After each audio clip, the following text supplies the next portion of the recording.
Please stand for the pledge. Pledge allegiance to the flag of the United States of America, to the republic for which it stands, one nation, indivisible, with liberty and justice for all.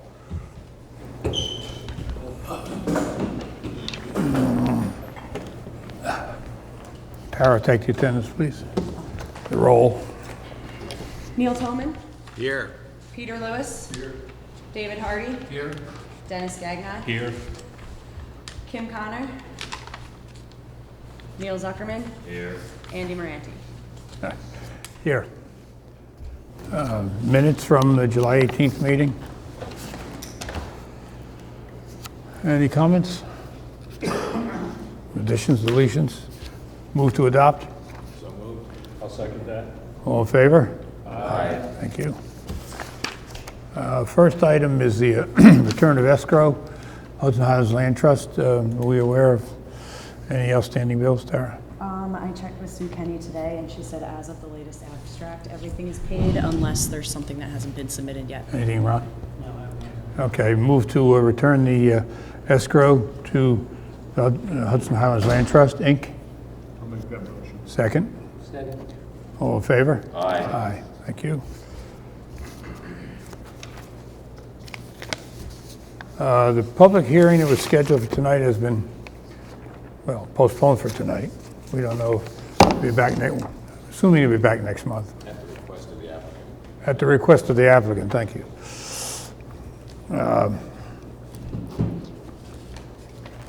New business. Chundu Moth Minor Site Plan, 120 Skyline Drive. Applicant is seeking site plan approval for the construction of a new 4,000-plus square foot single-family residence in the same location as originally identified for development on the approved subdivision plat. The residence will be two-story and has an approved subsurface system for the tract. The property is approximately 13.26 acres, situated in a rural conservation zoning district. Go ahead.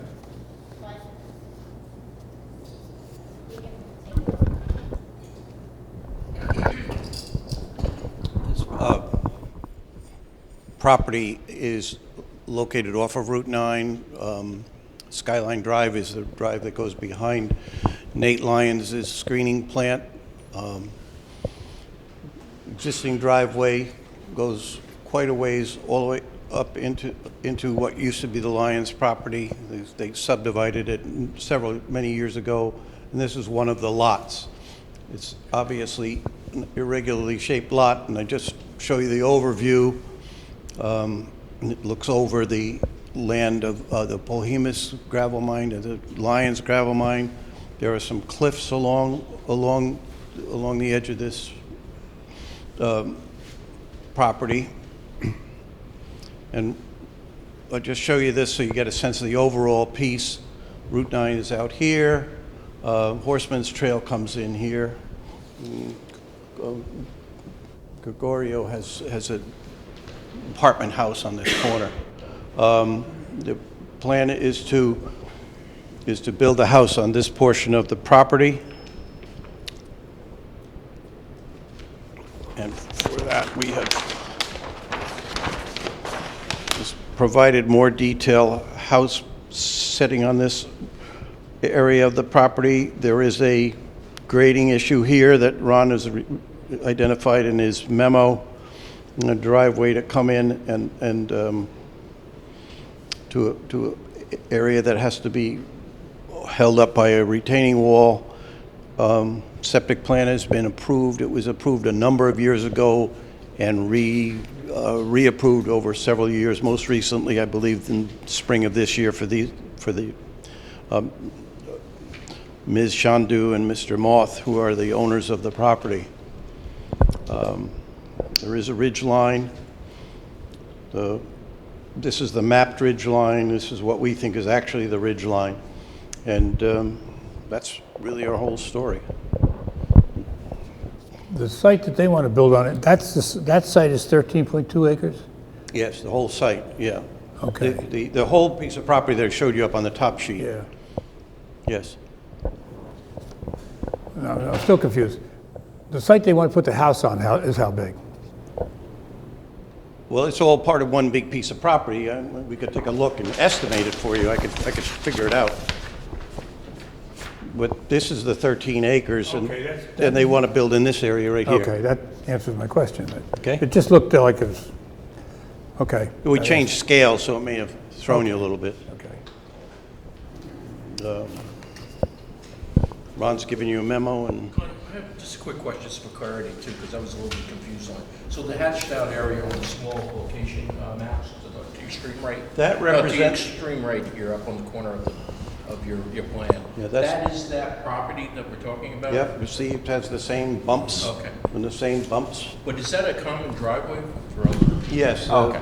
There are two houses Okay. past this that have already been built upon. Okay. And then over here, there's an old farmhouse from that was there many years before Harold bought it. Thank you.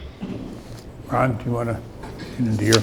Sure. I understand the concept of the project. It's a, development of a residential property. Tracks impacted by, regulated steep slopes. The proposed construction impacts those slopes to some degree. So in addition to site plan review, which becomes necessary because of the size of the structure, they need a special permit for disturbance of slopes in excess of 20%.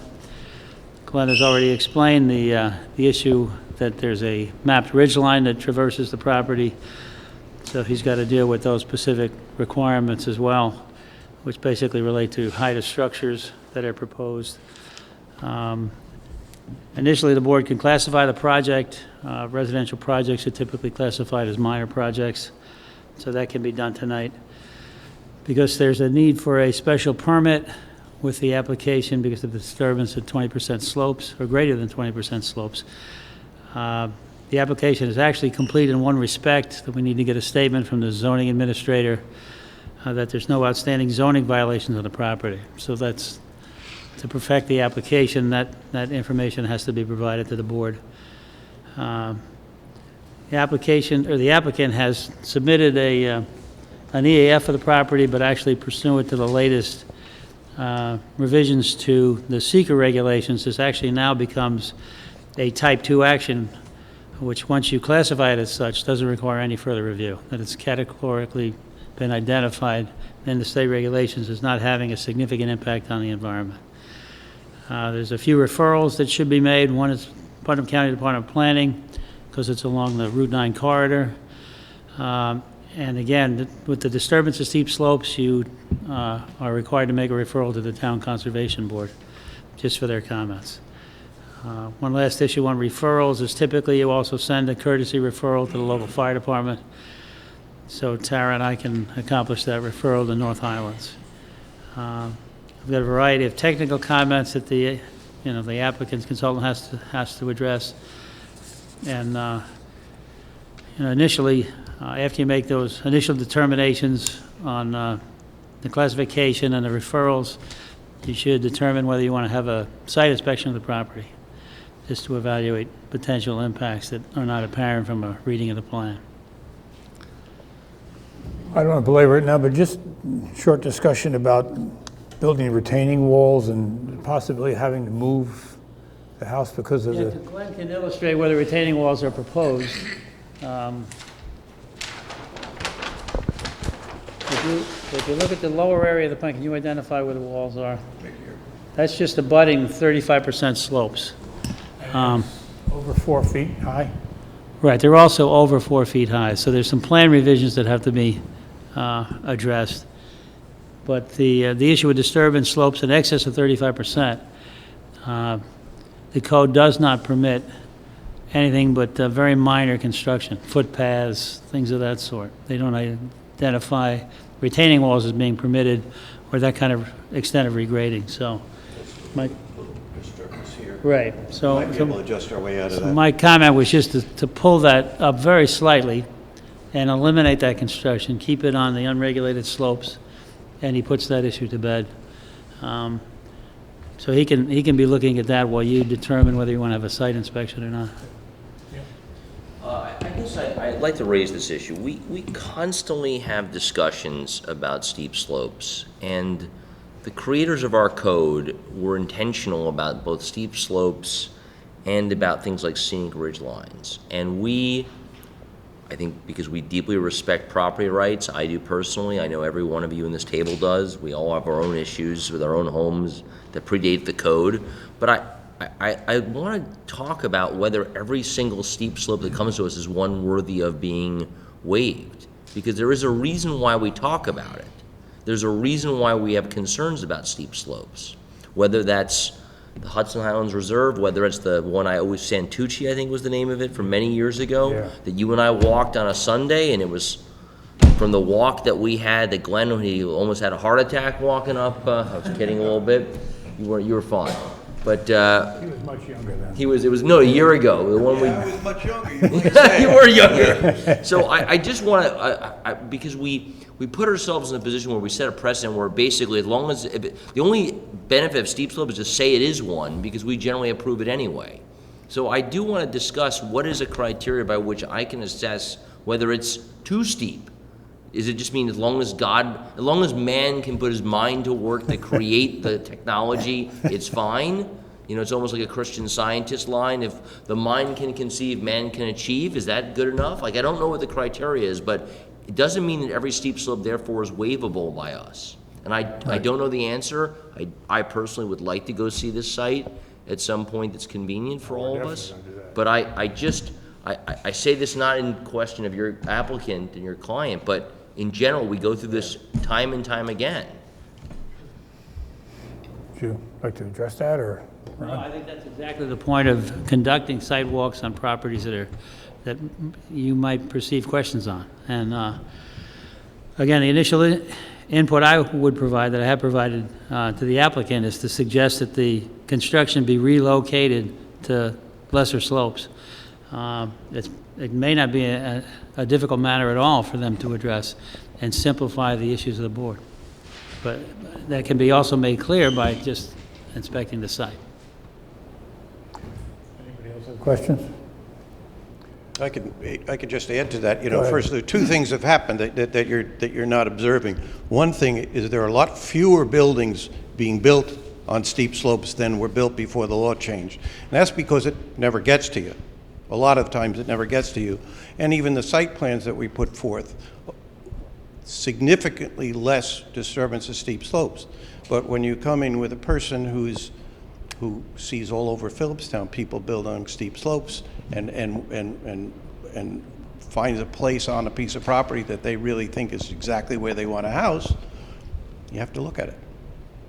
I'm not disagreeing with that, Glenn, and I'd say the code doesn't really help much when it says basically, if you can find a route that causes less disturbance, that's fine, because invariably you find another route that of course has less disturbance by just going zigzagging around the mountaintop. So I don't know the answer to the question, but we're at a point where we get at least half our applications, I'd say, are tied to this topic, and I don't know what rule to apply anymore. I hear your point about fewer applications in general. That's a fair one. Well, again, the code is specific by saying that in order to evaluate it, they do have to present that alternative, that you don't automatically grant the relief to permit the disturbance of greater than 20% slopes. They have to identify that any alternative that doesn't require that disturbance actually has more impact. And that's pretty simple. I remember one long time ago, I think it was before the zoning board, where a couple of people bought a house in Continental Village on spec, and they wanted to cut a driveway through, but they had to go like 20-some feet, you know, and I mean, it was 20-some percent high pitch, and they were turned down because to do it, the alternative was to be so much disturbance that, you know, it would have just totally disfigured the site and the lot and everything. So, I mean, but that's a long time ago, so. Nothing else, I'll ask for a motion to declare this a minor application. So moved. I'll second. All in favor? Aye. Aye. We need referrals to PC Department of Health, PC Department of Planning, Philipstown Conservation Board, and North Highlands Fire Department. Ron, we can do that all in one, can't we? Right. Motion for the referrals? I'll make that motion. Second. All in favor? Site visit? Tara? The earliest you could do is August 25th. August 25th? Anybody? I can do that. I don't know if I'm back in town yet. Otherwise, September 1st. I am in town September 1st. I but can't make, I won't be able to. Labor Day. Yeah, that's right. How many can we do that, August 25th? How many can we do August 25th? You can't? I will probably do it, but I'll put it in my calendar. if And I'm you back in can, town. Neil? Peter? Dave? I think so this is for the first, It's August 25th. oh, the 25th. All right, we get, If I can't make it, I'll walk it myself the Yeah. following week. all right, we have 4 guys. Dave, you can do it? I think so, yeah. All right, then we'll advertise for August 25th. Motion to that effect? All in favor? Someone's got to second it. Oh, second. All in favor? Keep me honest. Public hearing? You don't have to schedule it yet, but No. just be aware that if you process the special permit, if it stays necessary, then Yeah, what public do we- hearing's needed. Do you have to go before zoning or anybody else, comprehensive? Well, we got comprehensive. Okay. Right. Okay, so the site visit is August 25th. Is there anything else? Anyone? Ron? No. Folks? Moves to adjourn. Second. Somebody second? Second? I'll second that. All in favor?